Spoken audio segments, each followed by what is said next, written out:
प्यारे बच्चों, आज फिर से इस नई वीडियो में आपका स्वागत है। जहाँ से कल हमने छोड़ा था वहाँ से आगे पढ़ाते हैं। कल हमने पढ़ाया था कम्बिनेशन ऑफ कैपेसिटेंस, उसमें इन सीरीज़ इन पैरेलल, परंतु आज पढ़ाते हैं चालक अथवा संधारित्र की वैद्युत स्थितिज ऊर्जा। वैसे चैप्टर के अंदर इनका अलग अलग है, चालक की वैद्युत स्थितिज ऊर्जा और संधारित्र की वैद्युत स्थितिज ऊर्जा। दोनों के डेरिवेशन सेम है, इसलिए मैं इनको एक साथ लेके चल रहा हूँ, क्योंकि एक ही टाइम में दोनों हो जाएंगे। दोनों का डेरिवेशन सेम है, सब कुछ सेम है, इसलिए मैं एक साथ आपको समझाऊंगा। अंतर सिर्फ ये आएगा कि अगर चालक के लिए आता है तो आप केवल चालक लेके चलेंगे, और संधारित्र आता है तो संधारित्र चलेंगे। जैसे मैंने लिखा है चालक, ऐसे अगर क्वेश्चन में आता है कि किसी चालक की वैद्युत स्थितिज ऊर्जा क्या है, तो आप केवल चालक लिखेंगे, संधारित्र नहीं लिखेंगे। और संधारित्र आता है तो आप संधारित्र लिखेंगे, चालक नहीं लिखेंगे। तो मैंने दोनों साथ में लिए हैं, चालक अथवा संधारित्र की वैद्युत स्थितिज ऊर्जा। पहले मैं ये समझा दूं कि चालक अथवा संधारित्र की वैद्युत स्थितिज ऊर्जा क्या होती है। जब किसी चालक अथवा संधारित्र को आवेश दिया जाता है तो आवेश देने में कार्य करना पड़ता है, और वह कार्य उस चालक अथवा संधारित्र में स्थितिज ऊर्जा के रूप में संचित हो जाता है, जिसे चालक अथवा संधारित्र की वैद्युत स्थितिज ऊर्जा कहते हैं। वही मैंने लिखा है कि जब किसी चालक अथवा संधारित्र को आवेश दिया जाता है तो कार्य करना पड़ता है। यह कार्य ही चालक अथवा संधारित्र में स्थितिज ऊर्जा के रूप में संचित हो जाता है, जो कि चालक अथवा संधारित्र की वैद्युत स्थितिज ऊर्जा कहलाता है। ठीक है, अब इसके लिए सूत्र की स्थापना करते हैं। फिर मैं वही बता रहा हूँ, दोनों को साथ लेके चलूँगा।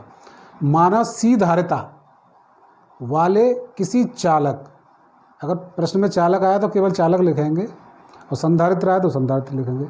किसी चालक अथवा संधारित्र को Q1 आवेश देने पर उसका विभव V1 हो। हम जानते हैं कि जब चालक को अथवा संधारित्र को आवेश Q देंगे तो उसके विभव में वृद्धि होगी। तो वही चीज़ बता रहे हैं कि यदि चालक अथवा संधारित्र को Q1 आवेश दिया जाए और यदि उसके विभव में V1 की वृद्धि हो तो V1, हम जानते हैं V बराबर Q बटे C होता है, तो V1 बराबर Q1 बटे C होगा। ठीक है, आगे देखिए, यदि चालक अथवा संधारित्र को सूक्ष्म आवेश DQ दिया जाए, Q1 आवेश देने के बाद यदि सूक्ष्म आवेश DQ दिया जाए तो कार्य करना पड़ेगा।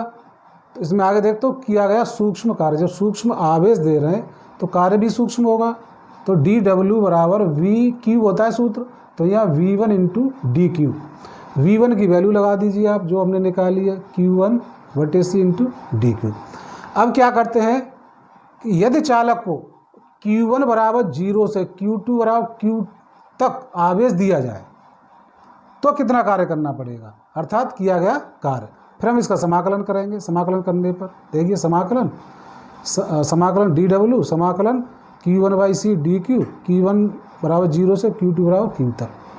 अब 1 बाई C तो कांस्टेंट है, इसको बाहर निकाल लीजिए, DW का W हो जाएगा, और Q1 बराबर 0 से Q2 बराबर Q तक, Q2 बराबर Q तक, Q1 DQ।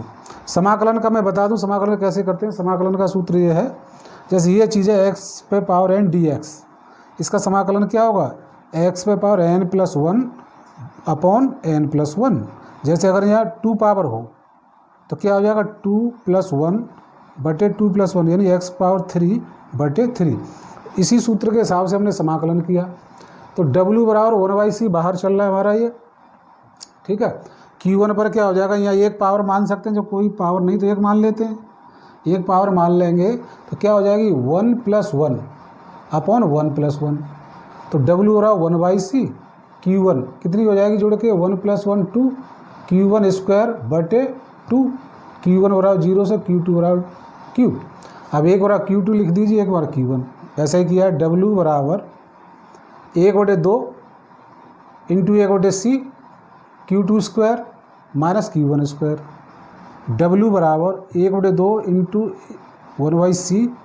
अब Q2 बराबर हमारा क्या है, Q स्क्वायर, और Q1 बराबर क्या है, 0 लिख दिया।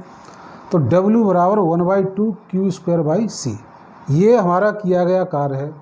यह कार्य ही चालक अथवा संधारित्र के अंदर वैद्युत स्थितिज ऊर्जा के रूप में कार्य करेगा। तो हम इसको लिख सकते हैं W = U बराबर 1/2 Q²/C, U बराबर 1/2 Q²/C जूल। ये हमारा मेन फार्मूला आ गया। अब इसमें थोड़ा सा हम चेंज कर सकते हैं। क्या? जैसे Q बराबर अगर C भी लिख दें, हम इस जगह पर Q बराबर C भी लिख दें तो क्या होगा? देखो, U बराबर 1/2 CV का होल स्क्वायर/C, इसको खोलेंगे 1/2 C² V²/C, C से एक C कैंसिल हो जाएगा, तो U बराबर 1/2 CV² जूल। दूसरा, अगर हम C बराबर Q/V लिख दें तो देखिए क्या बनेगा? U बराबर 1/2 Q²/Q/V, V ऊपर चला जाएगा, 1/2 Q² × V/Q। अब ये बन जाएगा U बराबर 1/2 QV जूल। ठीक है, इस चीज़ को हम दूसरे रूप में भी निकाल सकते हैं, Q और V के बीच ग्राफ खींचकर।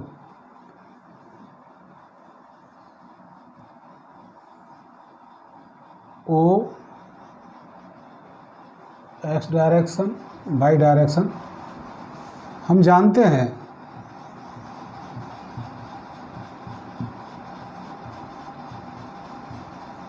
कि Q प्रोपोर्शनल V या V प्रोपोर्शनल Q। अगर हम इनके बीच में ग्राफ खींचें, जैसे V और Q, तो एक स्ट्रेट लाइन आती है हमेशा। मान लीजिए कि ये M पॉइंट है और इससे यहाँ ये इस पर लंब डाल दिया गया। Q और V के बीच ग्राफ खींचेंगे तो स्ट्रेट लाइन आएगी, और M से x अक्ष पर लंब डाल दिया, मान लीजिए N।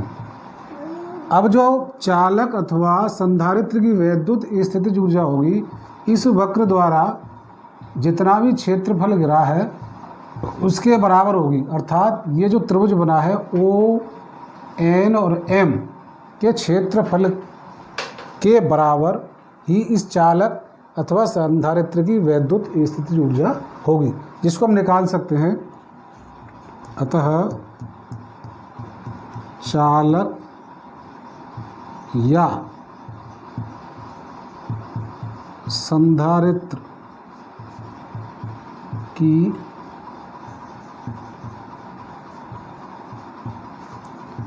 वैद्युत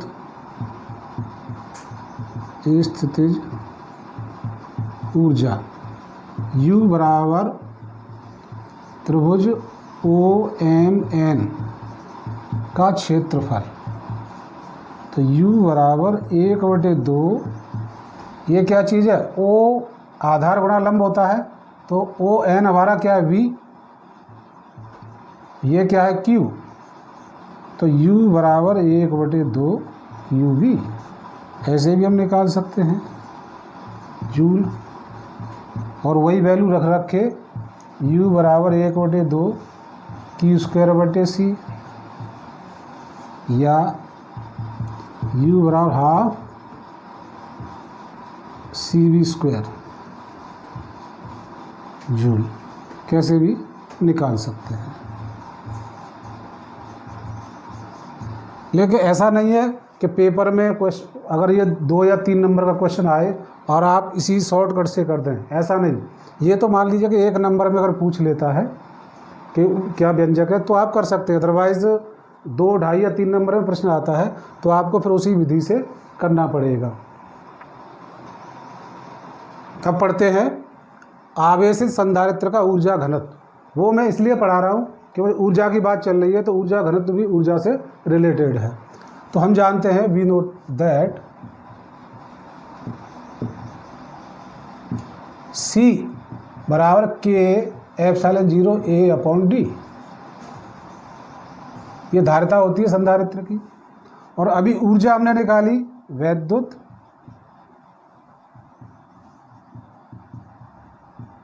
स्थितिज ऊर्जा U बराबर ½ CV²। ठीक है, इसमें तो आपको पता ही होगा के क्या है, परावैद्युतांक है, एप्सिलॉन 0 निर्वात अथवा वायु की वैद्यशीलता है, ए दोनों प्लेटों का क्षेत्रफल है और डी दोनों प्लेटों के बीच की दूरी है। चाहो जब डेरिवेशन आए तो आप लिख सकते हैं इस चीज़ को, ठीक है। यू बराबर half C B square, C का मान रखने पर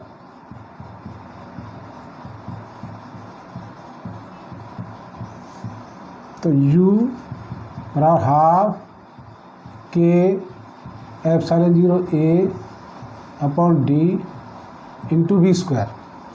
अब करना क्या है, U half K epsilon 0 A upon D into V square, इसमें आप डी का मल्टीप्लाई कर दीजिए और डी का डिवाइडेशन कर दीजिए, ठीक है।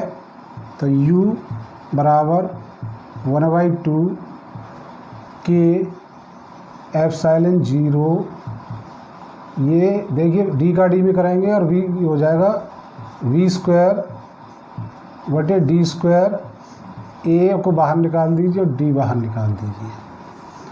अब कोई बता सकता है कि v बटे डी क्या होता है? अगर आपको ध्यान हो, v बटे डी इज इक्वल टू ई, अगर आपको ध्यान हो तो ये बन जाएगा u और a इंटू डी क्या होगा, ये होगा आयतन, क्यों ये क्षेत्रफल ये चौड़ाई, आयतन हो गया। तो u बराबर 1/2 के एप्सिलॉन 0, इसकी जगह पे लिख सकते हैं ई स्क्वायर और इसकी जगह पे आयतन, ठीक है। ऊर्जा घनत्व का मतलब क्या है? ऊर्जा घनत्व का मतलब है एकांक आयतन में। ऊर्जा घनत्व का मतलब है संधारित्र के एकांक आयतन की वैद्युत स्थितिज ऊर्जा। एकांक आयतन का मतलब क्या है कि आयतन का भाग दे दो, इसलिए u बराबर क्या रह जाएगा, एकांक आयतन का भाग दें तो आयतन से आयतन कट जाएगा। तो u बराबर 1/2 के एप्सिलॉन 0 ई स्क्वायर, ठीक है, ये हमारा हो जाएगा। इसको जूल प्रति मीटर क्यूब ये मात्रा लिख देंगे। आज बच्चों इतना ही पढ़ाते हैं, इसमें बहुत हो गया, एक चालक के लिए, एक संधारित्र के लिए, बाकी का ऊर्जा घनत्व, ठीक है। तो हमारी वीडियो, हमारी जो पढ़ाई लिखाई अगर आपकी समझ में आ रही है तो कमेंट बॉक्स में लिखें, और कोई समस्या है वो भी लिखें जिससे मैं आपकी समस्या सॉल्व कर सकूं। लेकिन मैंने फिर भी कहा था कि वीडियो को कंटिन्यूस देखें, क्योंकि जब तक पहले ही वीडियो से आप नहीं देखेंगे आपकी समझ में नहीं आएगा।